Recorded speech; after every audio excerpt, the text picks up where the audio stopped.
right, working fans, welcome back for another week of the 531. This is where we take our top 5 list on a particular subject, debate it down to a top 3 list, and from that top 3, we pick the number 1. This week, it is the top 5 pay-per-views that changed the industry. The list that he gave me includes Royal Rumble 98, Wrestle Kingdom 11, Over the Edge 99, King of the Ring 98, and WrestleMania 1. He included Wrestle Kingdom 11 because of the 1-hour Okada match with Omega. That Over the Edge 99, was that the one where Owen died? Yeah. Crazy story. Jake St. John, listener of the show, contributor, he had a story about that. So he was in his room, drunk and high as fuck, and Zach St. John comes in the room, his brother, says, did you hear what happened to Owen? And Jake's trying to fake Zach out. It's like, no, what happened? And Zach's like, well, he's dead.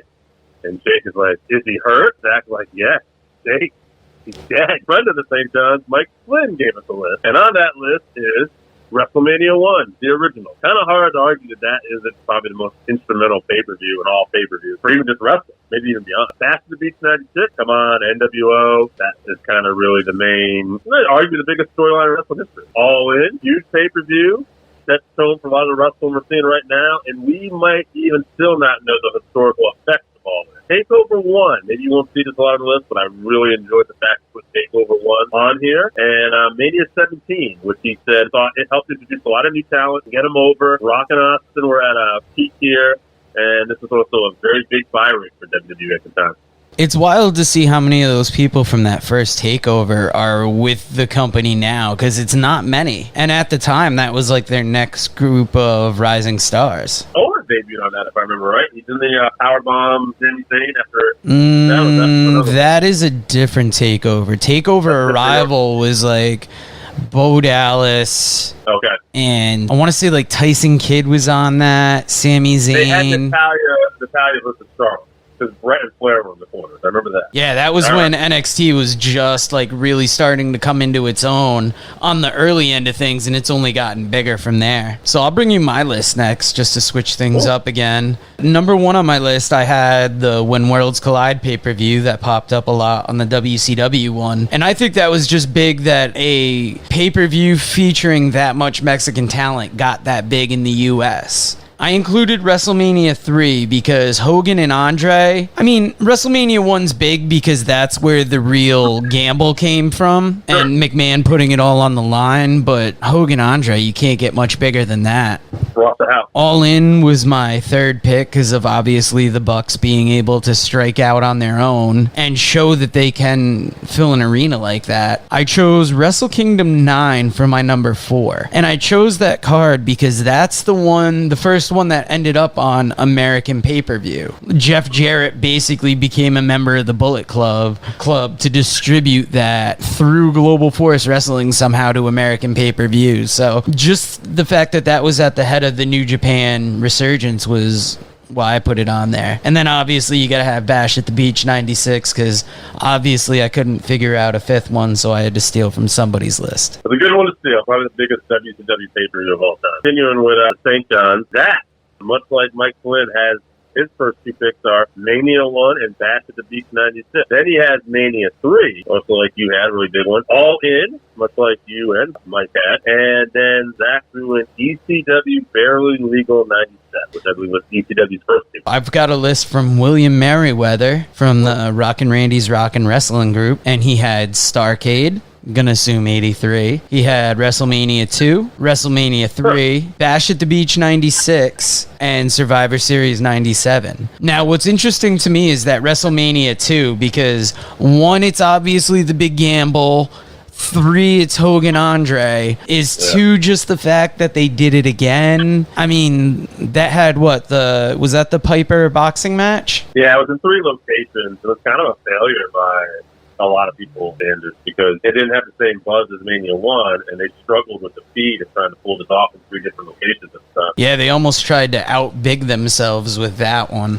You had the Piper boxing match with T. That was the main event of one of the areas. And then the other main event, I believe in Chicago, was Battle Royal with the wrestlers, football players, wrestlers. And then the final main event was in LA, which was Hogan and Bundy in the cage. Now that we talk it over, it's not a bad pick because it is in true Vince McMahon fashion trying to go big. And even though McMahon scaled it back, I almost feel like he was testing how big he could get. And then when that proved to not be the best idea, it's like, well, why don't we just scale it back a little bit? You know, put Vince over, criticize him wherever fence you fall on. Ain't nobody going to say this motherfucker is afraid to take chances, though. Huh? Like, talk about, like, he definitely wanted to go big. Our boy Scott, who made sure to tell us it was Starrcade 83, Mania 1, All In, Very Legal 97, and Bash at the Beach 96. So a lot of familiar lists right there. We got Kevin Dignam from Rockin' Randy's Rockin' Wrestling Group. He has WrestleMania 3, Bash at the Beach 96, WrestleMania 13, Survivor Series 91, and Royal Rumble 92. What would have happened at 13, do you think, that would have made it industry changing? Because I can't think of that offhand. I don't know about industry changing, but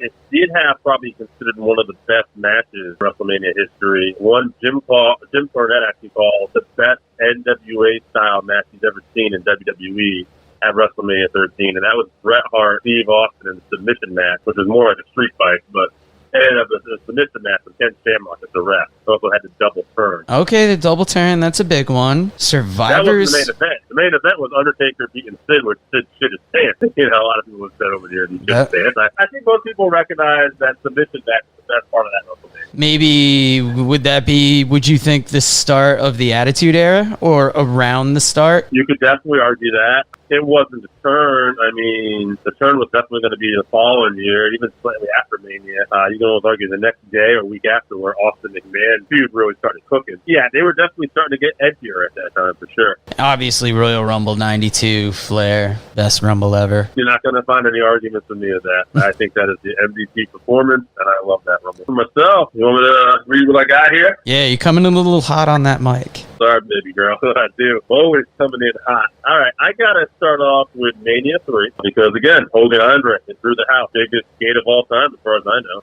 And yeah. If it's not the biggest gate of all time, when you take in the time period they had it, probably the biggest gate of all time. Mania 1. This is the original. Starrcade 83 because, you know what? We still have Starrcade to this day. Even if it just turned into a house show right now, we still have that face. So I think that shows you how influential that was. I should have had Starrcade 83. I want to be on the record about that. And then I tried to be a little different. Bash at the Beach 96 is my last one, but I was a little different with 4. I went with Mania 30 because it was the first WrestleMania that was on the WWE Network. And I thought to myself, that's kind of an historic deal. That was the day the Undertaker streak ended, and that was also Daniel Bryan winning the world title to close out WrestleMania. And it was the first time, we had anything airing on the network. So I think that's a pretty huge. Next up, Craig Hallett came at us with the list, and he has the Super J Cup. I'm going to assume 94 on there. Another one I'm mad I didn't include because you got Liger, Benoit, I believe Sasuke was on that. All the great light heavyweights of the time just going nuts. You got WrestleMania 2 on his list. He has Great American Bash, not sure which one. Starrcade, which, again, I'm going to assume 83. And if we're going to assume the first pay-per-view, if they don't put a year after it, what was the first Great American Bash? Was that a War Games? Oh, man, it's funny. I thought about this today. And I had trouble with that because the first Great American Bash I remember was kind of like a tour, and they were torn. But they did tour with the War Games, as you mentioned it. So, that was the first one, obviously, where J.J. Dillon got his shoulder separated, too. Yep. Great American Bash, even if you look at it as an event, that was one of those, that was probably, would you say, Dusty at his biggest, trying to make this a country music thing with wrestling as a tour, had Waylon Jennings on it. Mm-hmm. Yeah, when you think about it, Dusty and Vince had a lot of similarities in certain ways. Obviously, Dusty liked to keep it more on the wrestling aspect, but boy, Dusty could put on a big show and be a big promoter and flamboyant and had big ideas himself, didn't he? Yes, he did. Now, Ryan Damon comes at us with the next list. He's got WrestleMania 3, and then it just says SummerSlam, Royal Rumble, Barely Legal. I'm assuming these aren't his favorite magazines, and I don't know which SummerSlam he's counting. Maybe he just means the original. That's true. I mean, if you want to go Royal Rumble, you go that first Rumble. That was the first time that Vince counteracted something with something free on TV. And then, like you said, Barely Legal 97 was that first ECW pay-per-view. I love the first Royal Rumble. As a kid, I still have fond memories of that because I never knew what we were actually getting. I remember watching it, and I didn't understand the concept. And then I started watching this thing where people just kept running in and out. And I was like, oh, this is amazing. So, yeah. The first Royal Rumble has fond memories for me, even though it was a TV special, as you said. Next up, we got loyal listener to the show, Jesse from New Hampshire. He's got WrestleMania 1, WrestleMania 17, Bash at the Beach 96, Starrcade 83, All In, and then he's got, as an honorable mention, Barely Legal 97. Randy Osga, loyal listener to the show, his list includes I Agree with Jesse, so that saves up. Chris Zauha, always going to be Zoucha to me, is he has WrestleMania 3, Survivor Series 97, WrestleMania 14, Bash at the Beach 96, and Barely Legal 97. Yeah, it's the second time that Survivor Series 97 made a list, I should say. Yeah, what was on the Survivor Series 97? That was the infamous Montreal Screwjob. Oh, Jesus. That's where Bret Hart got. Okay, that makes a lot more sense now. In retrospect too, I mean, it was very interesting because we knew Brett was leaving for WCW, and what a wow thing. We knew, and this we have a future, obviously, list we're going to be talking about, future episodes for 531 is top feuds, and you'll see Brett and Michaels make that list a few times. And I got to say, that pay-per-view and Brett and IHBK, one thing about that time period, and I can see why it resonated with that pay-per-view, a lot of unpredictability because the lines definitely got blurred by then, and I don't think the lines have never been blurred quite as well since Brett and HBK because of how authentic it was back then. Benji Fido has a list, and I love that name. He's got WrestleMania 3, and then I wrote down Survivor Series 87, but I feel like it was 97 with the amount of votes that 97 has been getting. Survivor Series 87 was the original, so who knows? Okay, yeah, maybe. I didn't really double check these before we started recording, so it very well could be. King of the Ring 98 is his third choice, and then he only gave us 4, and he rounded it out with SummerSlam 92. SummerSlam 92 was Wembley Stadium. That was Bret Hart and the Bulldogs, famously. Bret, I'm fucked. I broke crack all night. Mr. Hitman. And King of the Ring 98 makes it a second time, too. That is, by the way, if you're not remembering that one, is where Undertaker threw Mick Foley off the cell and he was broken in half. I actually knew that because when my brother sent me his list, he had originally sent me Wrestle Kingdom 14, which I'm like, that was this year. And he said the one with the Okada Omega match. So I'm like, all right, I think that's 11. And then I instantly messaged him back, did you mean King of the Ring 96 and not 98? And he goes, nah, 98, Hell in the Cell. And then I actually had to look it up, and I'm like, oh, wow, how'd that make it past me? Favorite of the show, Josh Dunn, got back to us at the 11th hour. And his list is Bash at the Beach 96, WrestlePalooza 98, WrestleMania 6, Money in the Bank 2011, and then he has All Out. I don't know if he meant all. I don't know if that was All In. I could have fucked that up. Interesting list, nonetheless. Mania 6, one of the famous memes in the history of wrestling we see to this day. Hulk Hogan versus Ultimate Warrior. That's the Frank Hogan. Bow to the Warrior, brother. And even though AJ is not here with us in person this week, he is in here. He's here with us in spirit, and we're giving him the main event spot.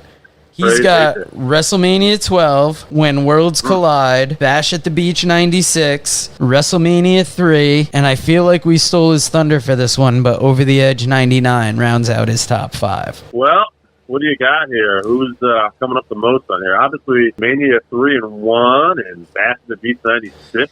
If we're going to pick between Mania 3 and 1, who do you want to give it to? We've already laid out the case for it. 1 was the big gamble. 3 was that industry-changing main event.